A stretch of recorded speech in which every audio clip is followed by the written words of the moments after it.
Hey, and welcome back to Frankly Speaking. I'm your host, Frank. Let's call this part 30 of Mussolini and Italian American Perspective. Okay, guys. This one here, we're going to be talking about Mussolini in Switzerland. And and again, this is really right after part 28 of this series, where we talked about Mussolini in his youth, as a boy, as a you know the son of Alessandro and Rosa Mussolini, and his days growing up in Romagna, Providence. And now Mussolini is 18 years old, ready to, I guess, leave the nest of the comfort of his parents' home. And, a guy that had a lot of adventurous zeal in his heart and mind decides to head toward Switzerland. Now, if you want a more complete analysis of this, I suggest, and again, I'm not doing this series in sequential orders. I kind of doing it as it comes. And so I did part 28 on his years as a boy, with his parents. Then I did another episode called Fascist Thugs, which really doesn't kind of break up the order. But this part 30 will kind of be sort of part B, or the next part following, sort of part 28, which was young Benito. And so, again, Benito is now at a very young age, adventurous, looking to find himself. Again, being heavily influenced by his radical socialist Marxist father. Okay, now we're gonna have to get to exactly what their revolutionary ideology actually was, because there's some debates on it, and him going to Switzerland is part of that. Finding his socialist, Marxist, and even to a certain extent anarchist, philosophical principles that he's working out in his mind as a very young man. And so 1903, he jumps on a train. He's 18 years old, a month away from being 19, and he heads toward Switzerland. And Benito, he's got no money on him, or very little money on him. He told his parents that he had a job lined up in Switzerland. That wasn't true. He lied to his parents. Again, I'm using Laura Fermi, Mussolini as a source here, and he's off to Switzerland on a train. It's a long ride, from well, not too long of a ride, but it's fairly long ride, middle of night, dark, as Mussolini ponders what he's going to find in Switzerland. Now, you say to yourself, well, why Switzerland of all places? Because Switzerland is a place of, how can I say this, historical radicals is where they gathered, especially because Switzerland has always been a sanctuary nation where it has always taken in political dissidents that have caused trouble throughout the world. And in Switzerland at that time, that was sort of the breeding ground for many socialist Marxist thinkers to kind of find safety there whenever they're running from the law of their home countries. And in many ways, many of the philosophical principles that Mussolini believed in, this was sort of a gathering ground, and Mussolini went there to find himself. But for Mussolini, things were tough. Again, he was broke. He didn't have a job lined up in many ways. And, believe it or not, he wound up being homeless out there for a while, even going some periods of time without eating, missing meals. He wound up sleeping under bridges, right? Creating sort of crates and a bed under a bridge. He was eventually arrested for vagrancy in Switzerland, taken to jail several times as he struggled as a young man to find himself. But, through his sort of revolutionary and political zeal, he met some socialist friends that began to, well, help him out. Let's put it that way. He got a job writing in a socialist newspaper where he got to publish some of his first works. He wrote his first book in Switzerland called Man and Divinity.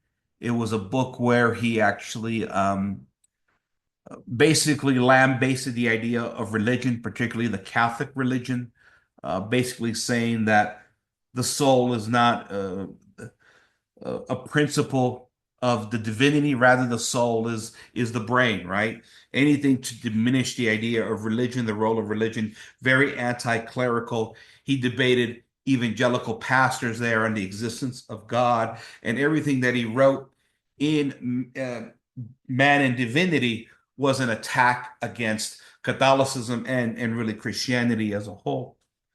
And so there he would meet like-minded people. And the thing about Switzerland was is that it was a breeding ground for many anarchists. And it's interesting because Lara Fermi in this book actually gets into some of the philosophies of Mussolini, some of the people he met, and some of the ideas, particularly with the idea of anarchism. Mussolini, see, here's the problem, is that Mussolini is very young, trying to find himself. And he always called himself a socialist, said he was registered as a socialist in Italy, and hence he had some sympathies toward anarchism, but never fully committed to anarchism, as he saw some differences between socialism and anarchism, and the idea of overthrowing governments, revolutions.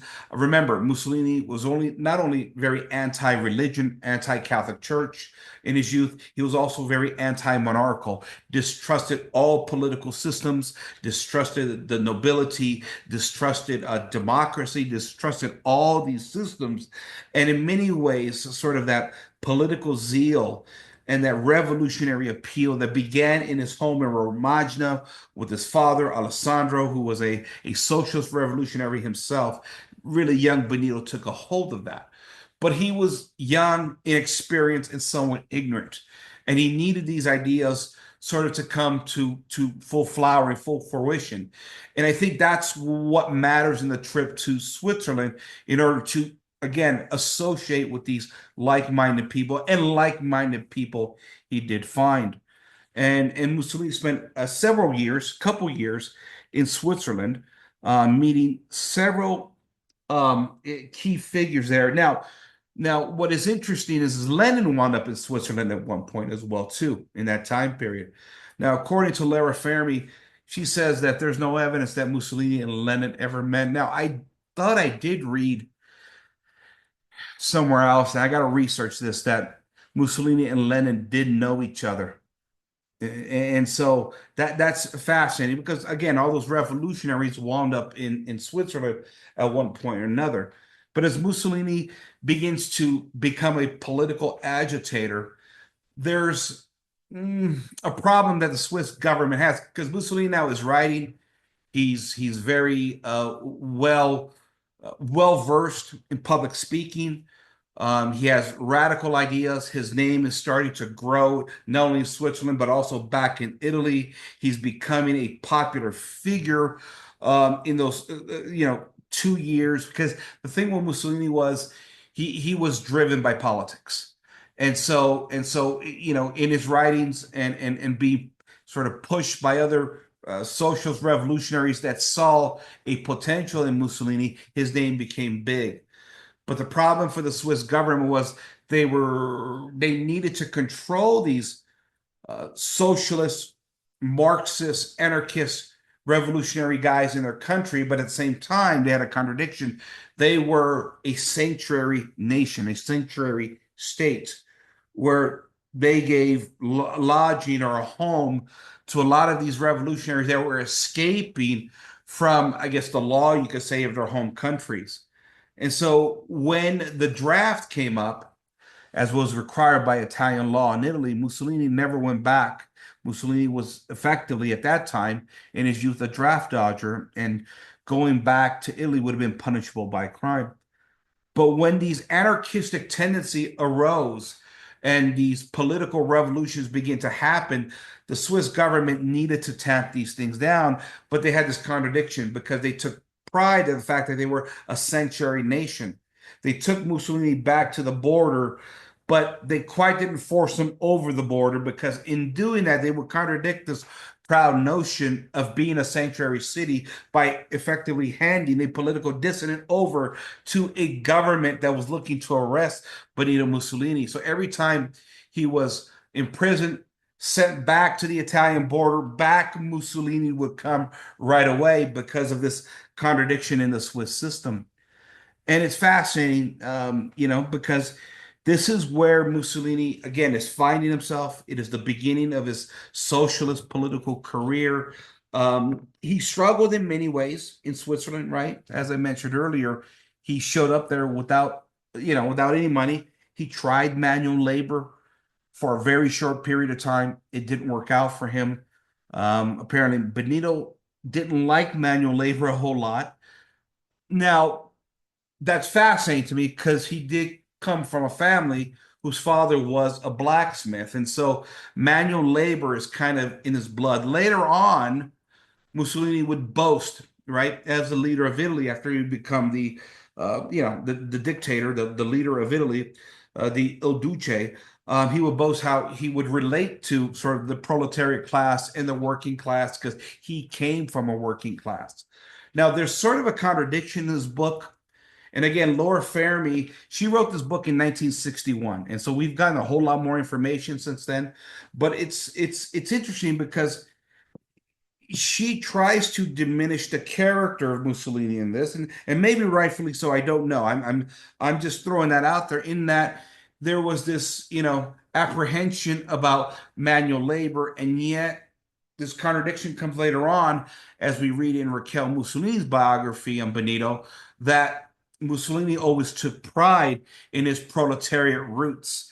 In fact, when Italy would go through the Battle of the Grains in the early 1930s, when Italy was struggling to create enough, flour to make bread, it was Mussolini that led by example, went out into the fields and worked in the fields. Oftentimes, you see Mussolini without a shirt on, right, working in the fields. That was the Battle of the Grains. For him, it was going back to his manual roots of some kind. But according to Laura Fermi, she says that, well, he didn't take to manual labor too much. He didn't care too much for manual labor. And so there's a sort of a contradiction that I think needs to be squared away about what Mussolini's roots were. Was he the peasant sort of proletariat sort of guy that kind of appealed to the lower classes, right? That he could relate to, or was all that a bunch of BS? Was Mussolini simply a young kid that used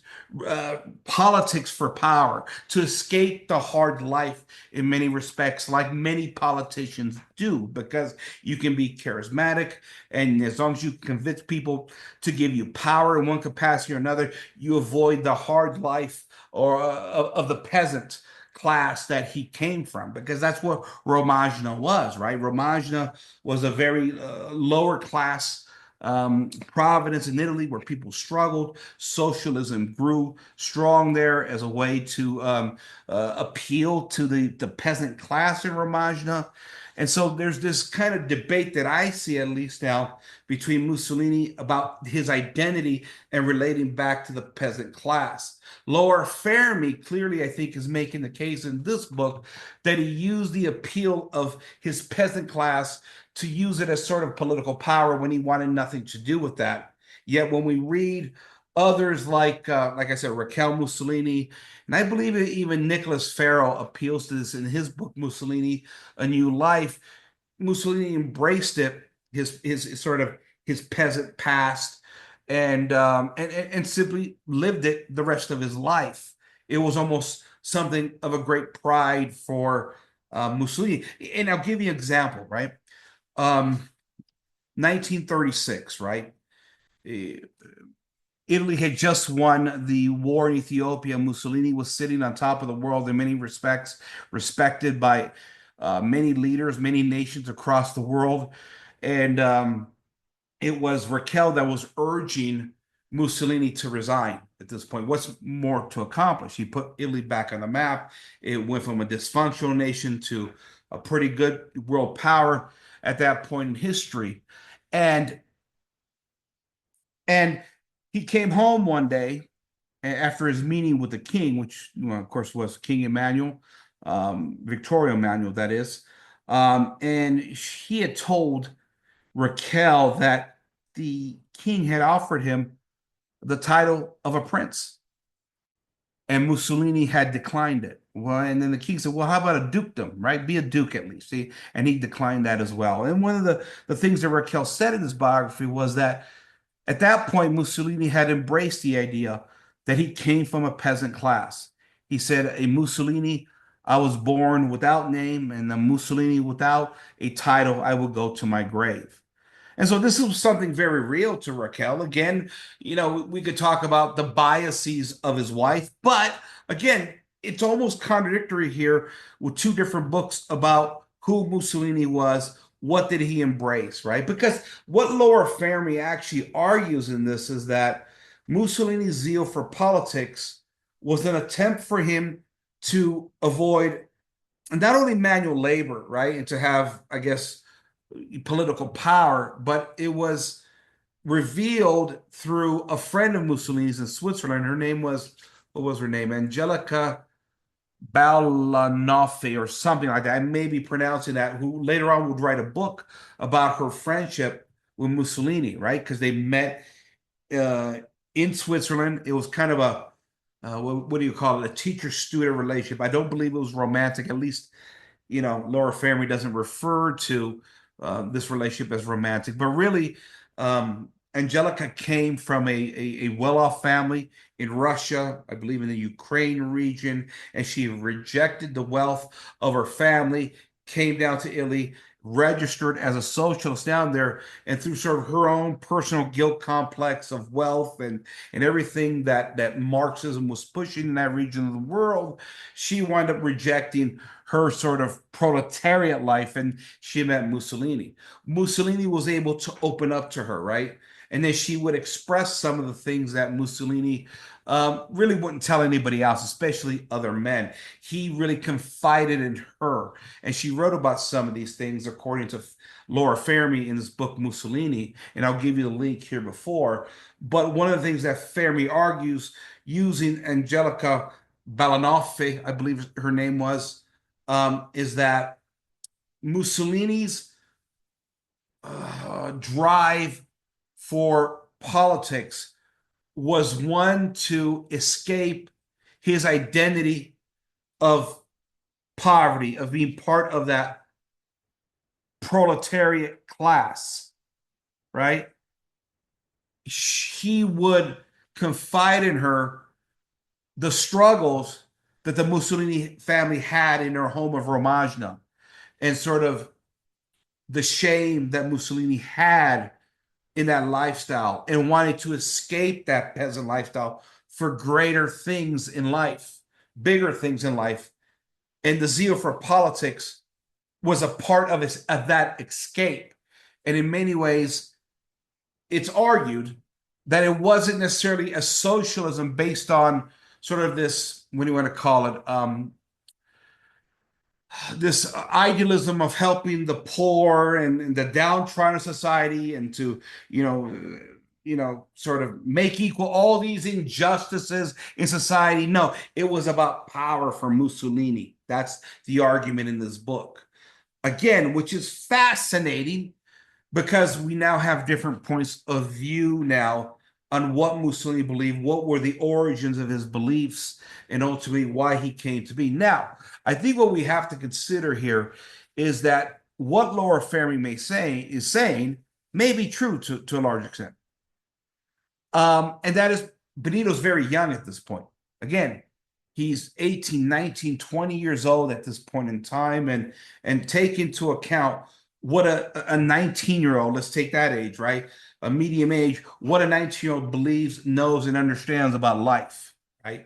I think many of us can look back at that age and say, man, we were as dumb as doorknobs. So in many ways, it's a Mussolini trying to find himself. And this could possibly be a proper characterization by Laura Fermi in this book. At the same time, Laura Fermi does say that Mussolini would eventually change later on, which we'll get later on to the book. And of course, we've talked about it here before. Um, and so that's fascinating in and of itself. Now, going back to his very first book, Man and Divinity, which is basically, listen, he just bashing religion and the Catholic Church. what's fascinating again here to the author, her point of this is that it goes to show you the contradiction that Benito was and the betrayal that it was, because later on, the fascist regime will try and basically hide the fact that this book was ever written, or this pamphlet. It was about 60 pages long. And one of the reasons why the fascist regime tried to hide this later on in the 1920s, again, after Mussolini came into power, is because now Mussolini is in negotiations with the church. And see, this is where I think a lot of secular historians, let's call them, have a great confusion about Mussolini and his idea of faith. There's another book called, what was that one? By Goldberg. The Truth About Mussolini, I believe, is what it's called. It's a book I've referenced here before. I'll put the link in. Um, Goldberg, in that book, who I believe is not Catholic, he's Jewish, makes the case that Mussolini really never had the Catholic faith. The church was a tool. Now, Goldberg's book is an excellent book, with the exception, in my opinion, of the part about religion. I think he gets that wrong because I don't believe he's Catholic. And so he doesn't see it in the same way as Catholics would see the evolution of a man that eventually find his faith later on. And this is what we see with Mussolini: as the older he gets, closer to death he gets toward the end of his life, he does find his Catholic faith. That faith is a progression in his life. And so in that sense, um, listen, this is Mussolini being raised by a Marxist father. He rejected all of religion. He hated church. Mother was a devout Catholic, but he hated church. But in this book, Laura Fermi argues that that book had to be scrapped at that point in time because it would have been an embarrassment because of what was going on with the church at the time, and him trying to, again, put the Lateran course together, try to bring church and state together in what would be the Lateran Treaty in Italy. Now, I find it fascinating in the sense that I could see how the book could be a personal embarrassment, in front of the church when you're negotiating this thing. On the other hand, you're talking about over 20 years after he wrote the book, and Mussolini is not 18, 19 years old now. He's 38, 39, 40 years old now, right? And as Catholics, we believe in the idea of redemption, that we can grow in our faith, that God will always forgive us, that we can always go back to Christ at the end of the day, especially as we get older. And it's like, I believe it was Nicholas Farrell in his book argued that his atheism early on was not so much that he didn't believe in God per se, though I think that could be argued, I think. But Fair argues it was more of a youthful sort of invincibility. When we're young and we just want to do what we want to do and we ignore the faith. That's what Farrell actually argues. And that's how I would see Mussolini's faith at that time. And so he's rejecting religion, he's rejecting God at that time. And later on, you have to deal with this problem. Again, I don't know if I saw as much of a problem. Sure, I'm sure church authorities would have been concerned. But then again, Mussolini did make the Lateran Treaty happen.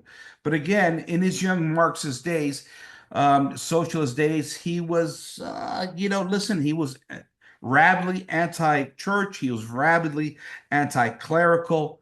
And these are issues that he was dealing with as a young man. And so his time in Switzerland was fascinating because it was a time of political formation. It was a time of he was trying to find himself. And he lasted there 2 years, had a few arrests while in Switzerland, and then eventually he got a letter from his father saying that his mother was sick. And that was in 1904, 1905. And he went back home to Italy at that point. Now, fortunate for Benito, who had dodged the draft, the king the king had recently had his first child, or his first male child, right? He had two young daughters before, but the king finally had an heir to the throne. And as part of the celebration of having an heir to the throne, the king gave pardon to all those that um, that had dodged the military provided they come back and serve their 2-year term that they were required to serve. And with that, Mussolini would go back home. He would be pardoned from the crime of dodging the military, and then would eventually serve his time in the military. But it's fascinating because it's, again, it's the political formation of his Marxist leanings, and then of course, listen, we got to get to the ideas how Mussolini eventually leaves these radical far leftist revolutionary ideas behind, right? Because many libertarian types will tell you, well, fascism and communism are basically, you know, two rival gangs duking it out, but they're not. There's some substantial differences in them, and Mussolini eventually rejects a lot of these revolutionary ideas. When and how that happens, well, I'm going to do some investigating on that. Laura Fermi here in this book alludes to it, that she may give us some indications of that. I think it's going to be hard because it clearly happens after he gets back from the war in World War One. And what we do know in just a limited capacity, when the war veterans of World War One got back home, and these Italian veterans were watching Italy being taken over by Marxist revolutionaries, that's where these ideas of, again, fascism begin to pop up. Whether it's Mussolini, whether it's Giovanni Gentili, whether it's a bigger movement, you had a few other major figures at the time, but they're seeing Italy overran. And what is sort of what could be a counter ideology to deal with internationalists, Bolshevik internationalists, that is, that have invaded Italy, right? This is what they were dealing with, and in that sense, a philosophical change happens. Now again, the problem here is, or I would say the problem, the difficulties is that, listen, Italy, just like all of Europe at the time, was being run over by socialist ideas, and so we have to separate ourselves as sort of these liberals from the Western Protestant republics that didn't have to deal with it in as a direct manner, right? And so when you have a bunch of soldiers coming back, most of which, all of them, have been infected by Marxism, socialism, anarchism of some kind, how do you find an ideology that combats all of this? Because, really, a lot of these socialist ideas were competing with one another. Again, Mussolini being accused of being an anarchist in Switzerland because anarchism sort of crept its way into these socialist idea in his home province of Romagna, right? His father was quasi-anarchist, but again, they denied that they were anarchists because all these socialist ideologies had their variances, right? And trying to work this out and how we come eventually full circle to a fascist ideology that in many ways was born out of liberalism without a doubt, but it was a deviation away from Marxism, away from socialism to a certain degree, right? That's what's going to be fascinating about all of this, and how all these socialist ideologies come together, they tie together, and how we get to the fascist state eventually. I think that's fascinating, to be honest with you, and where Mussolini starts to change his thinking. The next chapter Laura Fermi discusses is his time in the military. That may tell us a lot right there. But Mussolini's time in Switzerland, one of growing up, let's call it that way, right? Playing with political ideas, socialism, anarchism, Marxism. It was in the air in Switzerland. It was right there on the Italian border. It all intermixed with one another. And in many ways, this is what, the last of the Catholic monarchs were dealing with. You wonder, like, for example, in 32, 33, when King Alfonso of Spain abdicated the throne. You're like, well, why is the king walking away from the throne? Well, he's walking away from the throne because, again, the ideas of the French Revolution, socialism, Marxism, they're all running through your country at that point. And how do you survive as a king? I'm not saying what he did was right or wrong. I'm not putting a judgment on King Alfonso at that time.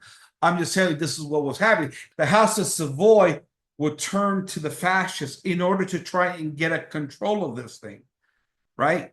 In the early 1920s. Fascism offered something different, right? While many historians will try and say they're kind of the same thing, obviously there was a value that the king, and not only the king, but the military heads of Italy at the time, found a greater value in fascism than simply giving in to the Bolsheviks.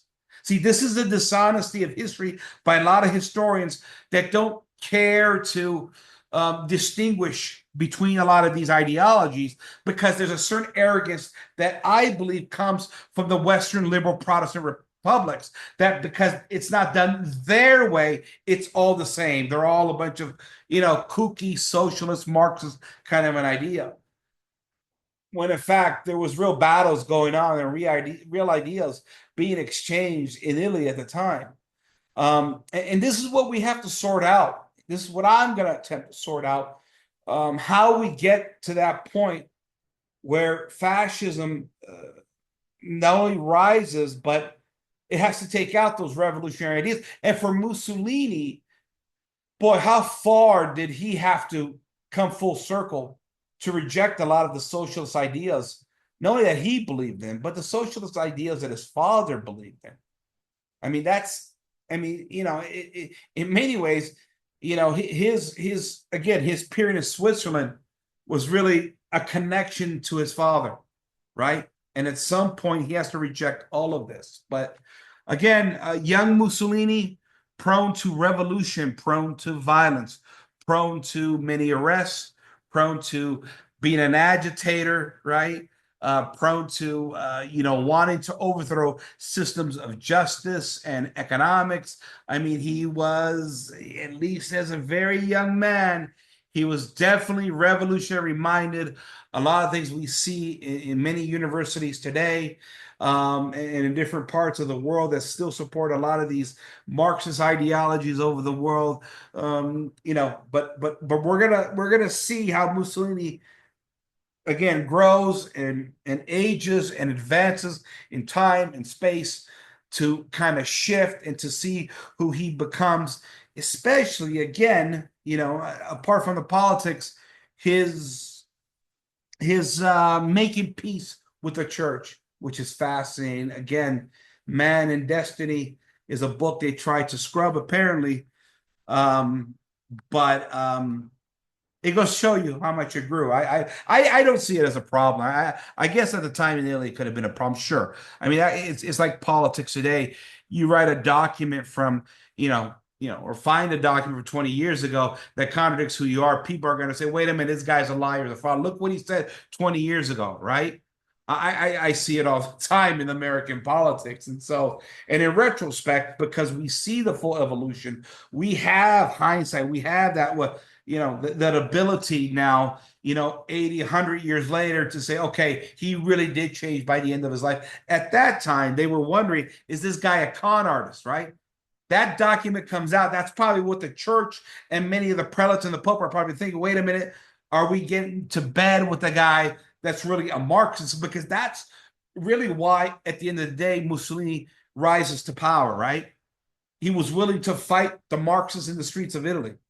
And for Pope Pius XI, that was the appeal of Mussolini was, okay, may not be perfect, the fascists, but boy, we got a better chance here to coexist with fascists than we do with Bolsheviks, who've just destroyed 24,000 churches in the Soviet Union. They've killed tens of thousands of priests and nuns over there. At least we could talk to Mussolini. With the Bolsheviks, we can't do that at all. And so at the end of the day, right, while we have hindsight 2020 history at that moment in time, you figure 1926, right? Because that's when the Lateran treaty negotiations started. You're like, that book pops up or that pamphlet pops up. You're like, wait a minute, is this guy BS? I could see that. I could see that because that's how our politics works now, right? And in 20, 30, 50 years down the line, we have a better or bigger or wider scope to say, wait a minute, okay, no, he really wasn't full of, doo-doo, I guess you could say, right? So we have hindsight now. But that's what's fascinating about it. Yeah, a young revolutionary Benito, um, Had a lot of ideals of those hardcore Marxists at the time. There you have it. This is part 30 of Mussolini, an Italian American perspective. I want to thank you for joining me. This is Frank signing off. Frank speaking. Good night, everybody.